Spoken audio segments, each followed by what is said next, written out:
Hi, everyone. Judge Andrew Napolitano here for Judging Freedom. Today is Friday, November 17th, 2023. It's time for Ask the Judge. We have just been scrolling through the questions that have been lined up in the queue, so I'm going to go through the ones that I chose, but we're still, my team, Chris and Sonia, are still looking at others as you send them in, particularly if anything I say provokes a follow-up question. So we'll start with David Roth. We'll start with Alexander.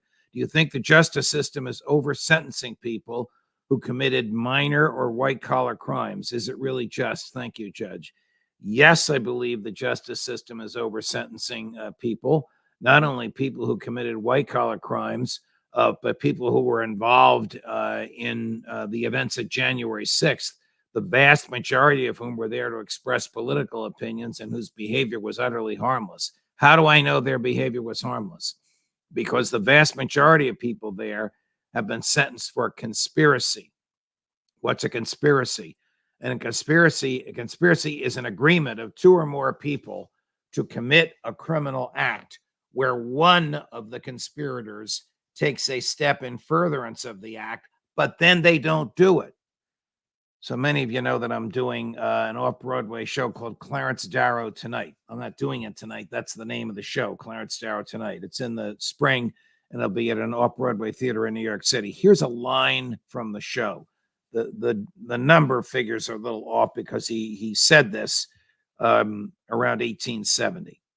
If a boy steals a dime, he's not a candidate for the penitentiary. A small fine will do.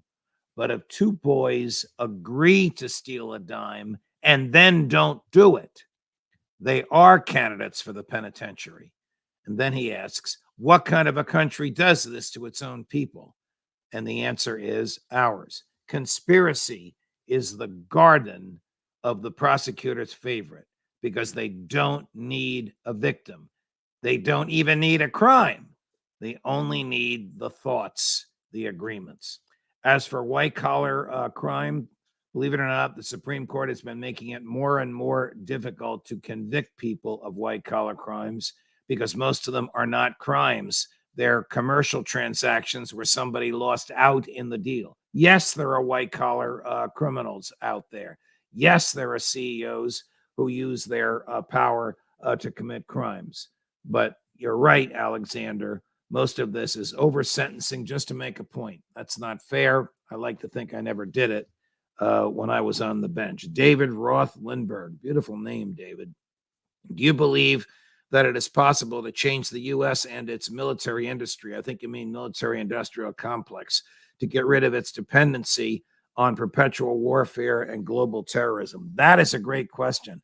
I don't know how this can be changed other than one of two ways, neither of which is very pleasant. One would be for the states to secede from the Union, and enough of them to do so that the federal government is starved and a new constitution is mandated. And the new constitution prohibits the creation of a military-industrial complex. The new constitution requires term limits, so members of Congress are not there for more than 2 or 4 or 6 years. They're not vested in giving money to the military-industrial complex in their districts for re-election because they can't run for re-election. The other way this can be corrected is if there's a constitutional convention. Not a laughing matter. 26 states have agreed to a constitutional convention. Did you know that? It would take only 37, so we only need 9 more. If there is a constitutional convention, and that convention writes a radically new constitution, which strips the federal government of much of its power, and that constitution is then ratified, then we have a new ballgame. Remember how our present constitution came about. The Constitutional Convention was in Philadelphia in 1789, was called in order to propose amendments to the Articles of Confederation. Little did anybody know that James Madison had already drafted a brand new constitution. They never discussed a single amendment. they began from the beginning to discuss a new constitution, which of course they crafted and which of course was ratified by all of the states. So there may be some hope. Jefferson himself, before I get to Matt's question, said the tree of revolution should be watered with the blood of patriots once in every generation. When asked what he meant by that, he said, I'm not calling for war, but I'm suggesting that the Constitution and all the laws written pursuant to it should sunset every 19 years. Where did he come up with 19? That was what a generation was at the time. And if it did sunset, then everybody would have the opportunity to consent or not to consent to the new government. Okay, Chris, you had another one up there. Matt, Judge, was the 14th Amendment even correctly ratified, even though delegates were excluded? They were included in the ratification of the 13th Amendment. Okay, I'll give you a brief history on the 14th Amendment.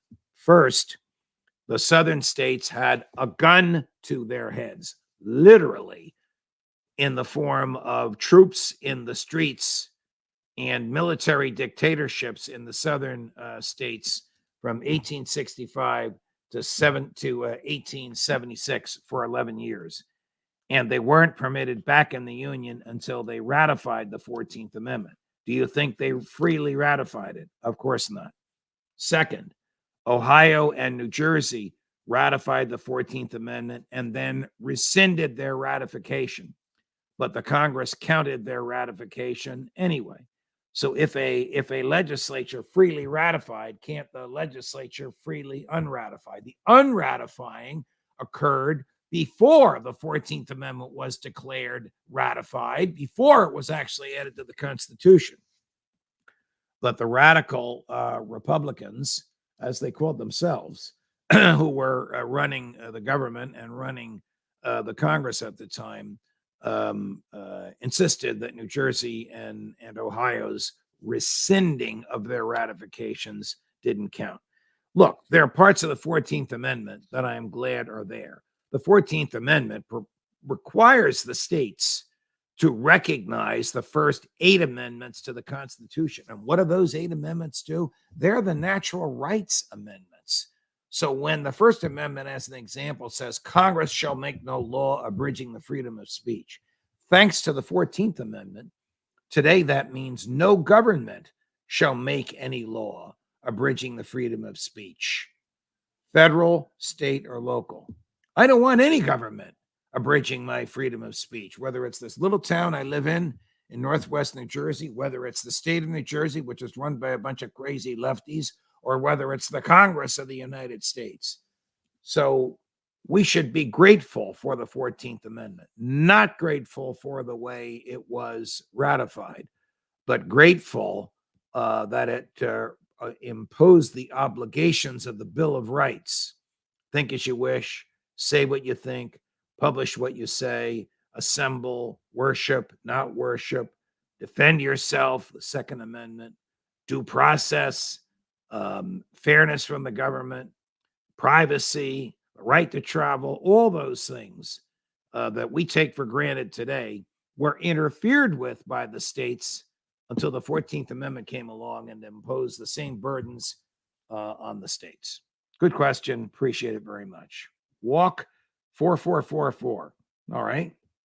There's his handsome picture. Thanks for your insights. Please share your thoughts on the Trump trials in Georgia and D.C. Is Trump a danger to democracy? That's a great question.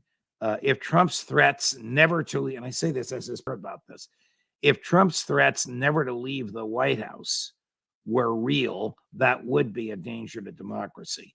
But if you know Donald Trump as I do, you know he is the prince, even the king of hyperbole. He loves to exaggerate, and he doesn't always mean what he says. He is a master at commanding an audience and at getting the audience to support him, and he often does it by hyperbole and exaggeration. If what he said he meant literally, that would be a danger to democracy. But I don't think when he says these things, he means them literally. As for the case in Georgia, I think he's going to be convicted because his former lawyers and former Confederates are going to testify against him, and they will also testify against him in the case in D.C., and I think he'll be convicted there. His last best hope is that he's elected president, in which case he can't be incarcerated for the duration of his presidency. Can he pardon himself? The answer to the question's never been answered. Even if he does pardon himself, that would only affect that would only affect D.C. and Florida, federal court in D.C. and federal court in Florida. It would not affect the prosecution in state court in New York or the prosecution in state court in Georgia, because the president cannot pardon for state crimes. Bad Catholic. Okay, that's what you call yourself. How do you feel about the Pope firing Bishop Strickland? I condemn the Holy Father's firing of Bishop Strickland. There was no due process. There was no transparency. There wasn't a reason stated. Now, he followed canon law, but canon law is bad and canon law is wrong. A bishop is a successor to the apostles. Obviously, Bishop Strickland was not appointed by this Pope. He was appointed, the word is ordained, elevated. It's a permanent elevation, so he's a bishop for the rest of his life. Bishop Strickland was ordained by Pope Benedict XVI. Now, why do we think he was fired? Because of a personal insult. My goodness, who the hell does the Pope think he is? Henry VIII? What was the personal insult? The bishop called the Pope a usurper. Is the Pope a usurper? I don't think so. I think he's the real Pope. I think he's the worst Pope in history, theologically, in terms of what the church's moral teachings are, and liturgically, in terms of the way Catholics worship in public. But to fire a bishop because you're insulted, get some thick skin, Your Holiness. Next question. Patrick Jean-Claude. Patrick, great questioner. You write to us all the time. If the Arabs put down their weapons today, there would be no more violence. If the Jews put down their weapons today, there would be no more Israel. Do you share Prime Minister Meir, I guess you mean Golda Meir's view? I'm sorry to say that neither of them can put down their weapons. The Arabs believe that the Israelis stole their real estate. That is a well-grounded and historical fact. The Jews believe, the Israelis believe, not the Jews, the Israelis believe they are entitled to that real estate because of biblical promises made to their ancestors. Are those promises enforceable today? I'm in favor of the two-state solution. I'm in favor of a homeland for the Jewish people. I'm in favor of the Palestinians returning to their own homeland. Do I think this is going to happen in my lifetime? No. I don't even know if it'll happen in God's lifetime. We'll see. Chris, is that it on the questions? Here we go. Mr. Moore. Where do these handles come from? You know, before we get to the handles, I respect your right to call yourself Mr. Moore. Nikki Haley, the former U.S. ambassador to the UN, the former governor of South Carolina, is running for president of the United States. She's actually running for the Republican nomination for president of the United States. She wants to make it a crime for you to be able to communicate anonymously. She's out of her mind. Supreme Court has already ruled. The Supreme Court has ruled that the First Amendment guarantees your right to be anonymous. Okay, so back to Mr. Moore's question, Chris. Ukraine blowing up the pipeline. Why the Western world doesn't care. It's a war crime in hands with the U.S. Also, Israel publishing big map threatening 4 countries, including Turkey. Okay, Israel has put up maps. The government of Israel, this is what Mr. Moore is talking about, has put up maps that show that areas that are now considered Gaza and the West Bank, run by the Palestinian Authority nominally, are part of Israel. Those maps terrify the Palestinians and cause violence. The Israeli government puts those maps up. The Israeli government doesn't believe in the freedom of speech except for itself. Put the question up again, Chris. I forgot the first part of that question. Oh, blowing up the pipeline. Read Cy Hirsch's article on this. It's only about 19 pages long. It's single spaced and there's a lot of details, but there's also a lot of footnotes. There's no question in my mind but that this is the definitive explanation of the explosion of the pipeline. You've seen us run the tape many times. It's President Biden boasting that if President Putin marches into Ukraine, so the boast is February of 22, the U.S. will destroy the pipeline. A questioner, a reporter says, well, how will you destroy it? He stumbles and says, don't worry, we'll destroy it. So the government of the United States used the Navy SEALs and the CIA to attack property of another NATO country. That's a war crime. It also did this in such a manner as to deprive much of Northern Europe of the natural gas needed to warm their homes. That's a war crime. Will it be prosecuted? Of course not. Where will this end? It will end when the Ukraine government collapses and everybody recognizes that Eastern Ukraine is rightly a part of Russia and Ukraine has no business in NATO. And if the Chinese government formed an alliance with the Mexican government and Mexico let China put ballistic missiles just south of the Rio Grande aimed at Washington, D.C. and New York and Dallas, you know how we would feel. That's how Putin feels. It was the illegal and immoral expansion eastward of NATO, which caused the war in Ukraine. The Ukraine government and the Russian government had agreed to a peace treaty that Crimea would remain in Russia, that Eastern Ukraine would be neutral, that Western Ukraine would remain Ukraine but would stay out of NATO. They were ready to sign it and shake hands on it. When Washington, D.C. persuaded the then kind of loopy, kind of crazy with the wild, nutty hair Prime Minister of Great Britain, Boris Johnson, to go and talk President Zelensky out of it and said, don't worry, the Brits and the Americans have your back. Well, you know what happened. 500,000 young Ukrainian men are dead, and much of Ukraine is destroyed because Washington, D.C. wouldn't let Zelensky shake hands with Putin and sign that agreement. Not only are they dead, we've lost $100 billion.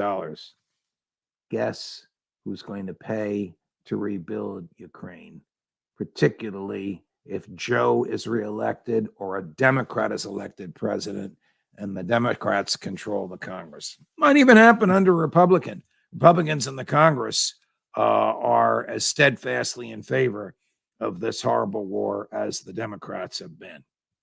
John Larando. I guess John liked what I said. He just threw $10 into the kitty. Thank you very much. Any more questions, Chris? Super sticker. $3 from Joseph Keys. Thank you, Joseph. Cynical Nutcase. Hi, Judge. There's a moniker for you. Do you think the world or the Middle East will change after the Israel-Palestine conflict is over? And if so, how? I don't know if the two-state solution is going to come about. I said earlier, I didn't think it would happen in God's lifetime. I really hope it does. It's too late to kick the Israelis out of Israel. They stole the land. There's no question about it. Not the present generation. Bibi wasn't even born. Bibi's a little younger than I am, or maybe about my age. And Israel, I'm younger than 75, and Israel is 75 years old. So the generation that did this is gone. Hey, we stole land here. We kicked the Indians out. We didn't necessarily do it. The British did it. The British colonized it and then gave it to rich people who sold it to the American colonies. I mean, the history of governments taking over land is a horrible, horrible history. I don't know that that can be undone. But surely the Israeli government owes peace, stability, and recognition to the Palestinian people. That means these crazy right-wing nuts that are in Bibi's cabinet have to go. It also means that Bibi has to go. I have to go. I'm on Newsmax in about 15 minutes. My other job, talking about the trials in court of Donald Trump. Please remember to get your friends to like and especially to subscribe. As I said a few minutes ago, we're up to 236,000. I think we'll hit 240 by Thanksgiving. I know we'll hit 250 by Christmas. That's been our goal. Maybe we'll do better. We're Beyond Live Monday, Tuesday, Wednesday of next week. We have a jam-packed week for you and some surprises on Thanksgiving Day and on Black Friday. Judge Napolitano for Judging Freedom.